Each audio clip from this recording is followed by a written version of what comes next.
Broadcasting live, safely from behind the walls of Studio B within the Big Talker FM compound. Far from the socialist siren of UNC Wilmington, this is Right on Campus, After Hours. And now, here are your hosts, Kevin King and Tyler Cralle. All right, everyone, welcome to this Tuesday edition of Right on Campus After Hours here on WLTT, the Big Talker FM, 93.7 and 106.3 FM, streaming live around the world at thebigtalkerfm.com. Once again, our website is down. It's being updated, and Kevin can verify that. I am working on it every day. I have seen it with my own two eyes. Okay. It looks rather good, my friend. Okay, I appreciate that. But email address is still working, rocafterhours@gmail.com. And the phone numbers, if you'd like to call in tonight, local 332-6390 and toll free 1-800-760-8190. And we actually have with us in studio Thom Goolsby, who is running for the state Senate seat. What is district? I'm totally blanking here. District 9. Okay. District 9. There we go. And we're bringing him on the show because we've got a couple issues that we want to talk about. Because this is kind of almost because there's a new ad out that we kind of wanted to get to. Michael Lee has released a new ad. He's your challenger for the state Senate seat, or the Republican nomination for the state Senate seat, and he's very, very far behind. But okay. All right. We will get to that. So, Nikki, do you want to play the audio here? Let's hear the slop. Yeah, this is the latest ad from I believe it's I want that state Senate seat.com. No, there's no state in it. That's what I almost messed up. It's I want that Senate seat.com. I want that Senate seat. Okay. Is that how you actually sound? All right. I wasn't sure if that was actually you saying it in the ad. I don't think it's me saying it, but they can take this. Let me do that again so they can get it. I want that Senate seat. Okay. Just in case they want that. Okay, good. All right, Nikki, ready to play it? I'm Michael Lee, running for state Senate, and I paid for this ad. Tort reform has long been a part of the Republican Party platform, but Republican Thom Goolsby has long opposed these reforms. Goolsby has even filed lawsuits against New Hanover Regional Medical Center and several area doctors. But now, Thom Goolsby has changed his mind. And I don't hem and haw. I'm not for one thing and then not for it. For more information about Thom Goolsby, go to www.iwantthatsenateseat.com. Okay, that was the ad that is on the internet now, and I'm going to let you kind of have your response to it, I guess. I heard some words, but I mean, I don't. What were they saying? I mean, I'm following up. I literally have gone to the website and I'm looking at what they told everybody to go to. Okay. And I'm looking at the articles, and I'm looking at there's a quote here by me that says, when you're talking about capping damages, that means no matter how much harm someone does, this is all you get. That's crazy. Now that's a quote of mine when there was talk about capping all the damages on someone, no matter how much harm was done to them. Mm-hmm. I disagreed with that then. I disagree with it now. But that's what I've always said. So, because there is a state, there are several states who have capped damages at total amounts, like $3 million. That's it, no matter how much harm's done. I would disagree with that. The point that I have been making lately about capping what's called non-economic damages, as the Locke Foundation suggested, at $500,000, I do support. Mm-hmm. I have supported that. There's nothing in any of these articles that say anything about that. We currently have, as a matter of state law, which is not an issue, a punitive damage cap at $250,000 under North Carolina law. I got the last non-punitive. I got the last judgment in a case over that, and that was where a young man had killed a kid across the river, shot him to death, and I think I got $1 million punitive damage against him for murder. Mm-hmm. That is now capped and not possible anymore. But I did get that against a murderer, and I'm proud of that.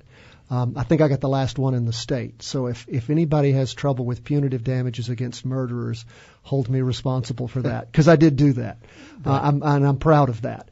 But as far as anybody, and again, I guess I'm sort of arguing against an attorney who doesn't go to court. I do try cases, and I do help people out in very critical situations. And I'm just sort of at a loss how to explain something that's not there. I'm looking at all the articles they try to quote, and my concerns about limiting somebody's ability to get an award when they are hurt, because I do see people hurt. The last case that I had was a young lady who died, and she left behind an orphan, and he had to be raised, and he did not have his mother anymore. Mm-hmm. And we did secure funds for him so that he could finish his schooling, go to college, and have somebody take care of him without having a mother. And if that's wrong, I'm sorry. I don't feel sorry for that. Again, I guess my question is to all this, what about all the problems we have in North Carolina, and why does my being a lawyer like my opponent is have anything to do with any of that? I mean, I'm concerned about the health care legislation that just got passed on us, about what's being done and what we can do at the state level to try to deal with that. That is a much more pressing need than talking about me, than my opponent talking about me. Why don't we talk about the problems that North Carolina has and try to address those? Because the pressing federal legislation that is being shoved upon us, we can do something about.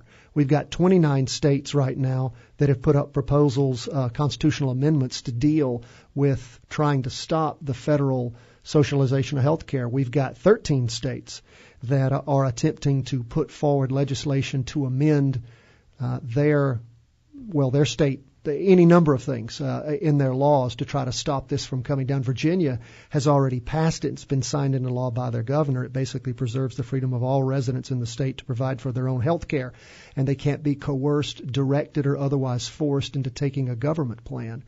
That kind of stuff seems a lot more important to me than talking about me by somebody who's losing very badly to me. Well, I don't understand that. Yeah, let me ask you a question, because sure. I know it started out with talking about tort reform, and that's tossed around a lot. And right. I mean, maybe you could give us a definition, sure. And then because you did talk about capping certain damages in kind of layman's terms, exactly. I would be happy to, and I'll be happy to actually go to the North Carolina. Our actually GOP state party platform, which is a really helpful thing. You can always go to it. Under Article 9, I think it's under Justice. We support tort reform, including a cap on awards for pain and suffering, reform in the collateral source rule, allowing more of the award for the victim, and structured payments of awards.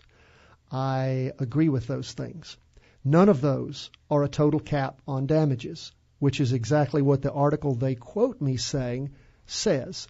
I actually say it right there in black and white, that capping damages, a total cap on damages, is crazy. And I agree with that, because how in the world can you cap damages when everybody's different?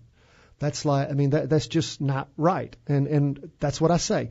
We're talking about capping damages so that means that no matter how much harm someone does to you, that's all you get. That's crazy. Well, our party platform doesn't call for that at all. We want to see tort reform. We want a cap on awards for pain and suffering. Those are called non-economic damages. I understand that. I agree with that. The Locke Foundation's idea of a $500,000 cap is very reasonable. Reform in the collateral source rule. That means that if you have insurance to help pay some of those bills, that the money you get goes to actually pay those bills back to the insurance company to help bring down all of our costs. Okay. I agree, of course. I agree with that. And then allowing more of the award for the victim. I don't have any trouble with that. We don't need to have lawyers taking 50% or crazy amounts of money at all. And structuring payments of awards, which I do all the time in cases. Yeah, that's... Is that not reasonable? That's reasonable to me. And and who disagrees with that? That's call in. Call in if you disagree with that. I don't know. Somebody call in and tell me where I disagree with that anywhere. But again, though, folks, it's not about the race for some people. It's about just winning the race for some people. All right.